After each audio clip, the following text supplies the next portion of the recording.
Hi, it's me again. I just wanted to discuss an experience that I had a couple of weeks ago. It made me think about some issues that I talk about in the books and things that I'll talk about in the future. I had a book signing at the local mall, at a Borders Express. And it's a very small bookstore. It's kind of like a hole in the wall. They don't have a lot of furniture. They don't have a lot of room. And when I was scheduling this book signing, I had asked the lady, I said, one of the issues that I do have, being a big person, is comfortable seating and sturdy seating. So I had asked the lady if, in fact, they have a chair that I'd be comfortable in with no arms, because I've learned to stand up for myself that way. I've learned to realize that that's what I need, so, you know, I make sure that I have what I need. And she said no, they didn't. They only had metal folding chairs. Well, I knew I was going to be there for several hours, and those aren't comfortable, so I brought my own chair to this book signing to sit behind the table with. My kids helped me bring the chair in when I was getting set up, but they had already left the mall when I was leaving.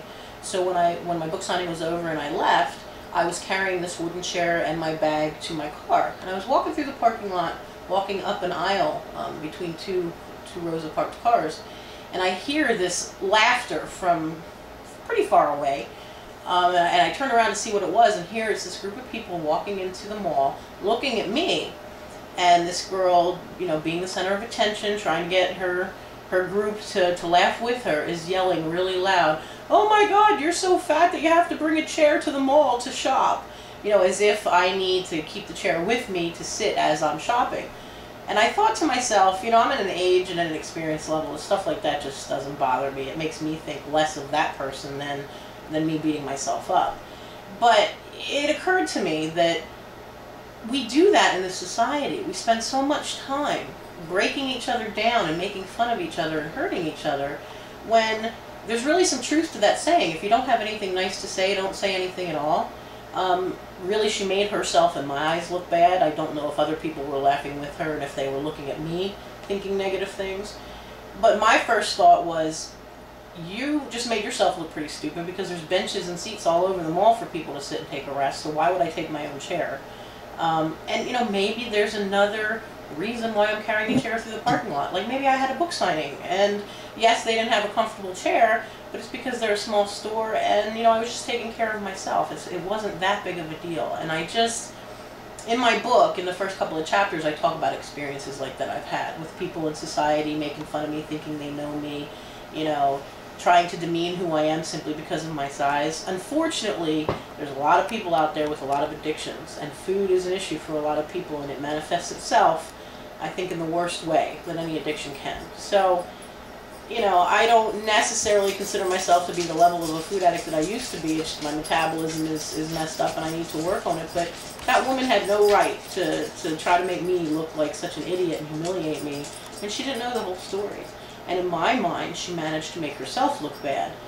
But in retrospect, I think it's situations like that if you were one of those people that would do that, think twice. You know, instead of laughing at me from several feet away, maybe somebody could have said, "Hey, do you need help carrying that to your car?"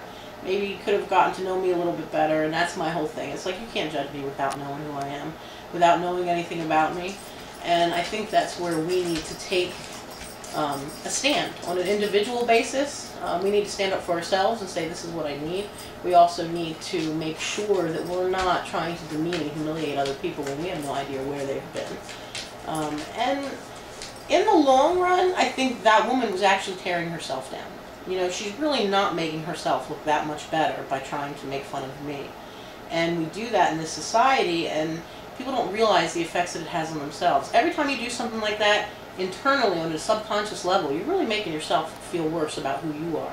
Because I think the natural laws state that if you are making fun of other people, you're actually reflecting what you don't like about yourself.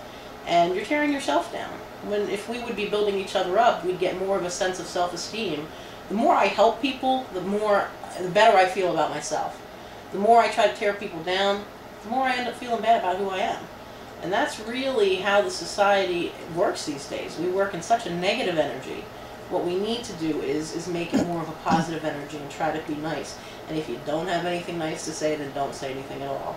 And, you know, there are people in this world that I try not to judge, but I choose not to be a part of their lives because I don't like the lives they lead. It's not where I want to be. But that's when I choose not to say anything at all. I don't gossip. I try not to talk about people behind their backs. I try not to make people look like idiots, because I don't know where they've been. I don't know who they are. And that experience that I had after that book signing, just once again, just like the things that I talk about in the book that I wrote, you know, once again, it's one of those things that I've gone through that's made me realize just how we manage to hurt each other. And we need to change that. We need to start building each other up. So I don't know if you've had any experiences like that you can relate to what I'm saying, if it makes you think about, you know, who you are and how you are towards other people. That's what I feel my whole mission is in life, is to try to get people to realize, you know, how can I change, how can I make my life better, and in turn help others, you know, make their lives better. So that's just my kind of get real with Joe, and I call myself a reality writer, so on occasion when things happen I'll probably do what I call a get real video.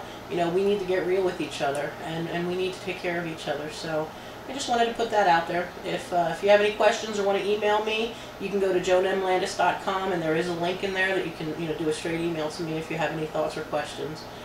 Just let me know. And until then, I'll talk to you later. So I come up with something else I need to spew about.